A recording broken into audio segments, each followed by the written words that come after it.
ગુજરાત સરકારના હવામાન ખાતાએ આગાહી કરી હતી। દક્ષિણ ગુજરાતમાં વરસાદની શક્યતાને લઈને આગાહી વ્યક્ત કરાઈ હતી। ત્યારે સુરત, નવસારી, વલસાડ, તાપી અને ડાંગમાં વરસાદને લઈને અનુમાન હતું। ત્યારે વરસાદી વાતાવરણ સર્જાઈ પણ રહ્યું છે। સુરત જિલ્લાના પલસાણા તાલુકામાં વરસાદી માહોલ છવાયો છે। કડોદરા, ચલથાણ, બગુમરામાં વહેલી સવારથી જ વરસાદ વરસ્યો છે। હળવો વરસાદ જોવા મળ્યો છે। વરસાદ પડતા ગરમીથી આંશિક રાહત લોકોને થઈ છે, તો બીજી તરફ નુકસાનીની પણ ભીતિ સર્જાઈ છે।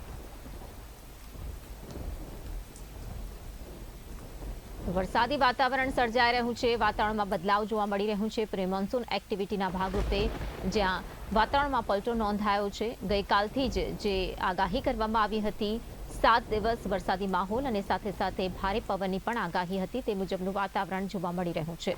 સુરતમાં વરસાદ વરસી રહ્યો છે। સુરત જિલ્લાના પલસાણા તાલુકામાં વરસાદી માહોલ સર્જાયો છે અને ધીમી ધારે તો ક્યાંક ધોધમાર વરસાદી વાતાવરણ પણ સર્જાયું છે। કડોદરા, ચલથાણ જેવા અનેક વિસ્તારોમાં વરસાદી વાતાવરણથી લોકોને ગરમીથી આંશિક રાહત મળી રહી છે। માહિતી આપશે સંવાદદાતા કૃષ્ણા સોની। કૃષ્ણા, જણાવશો જે પ્રકારનું વરસાદી વાતાવરણ સર્જાયું છે સુરતમાં પણ વરસાદી વાતાવરણ, શું વધુ માહિતી?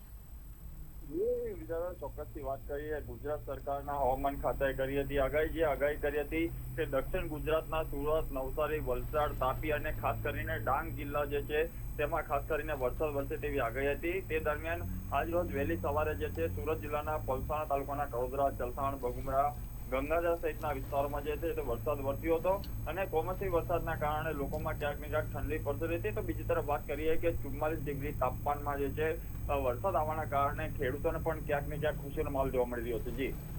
જી કૃષ્ણા, આભાર આ માહિતી માટે।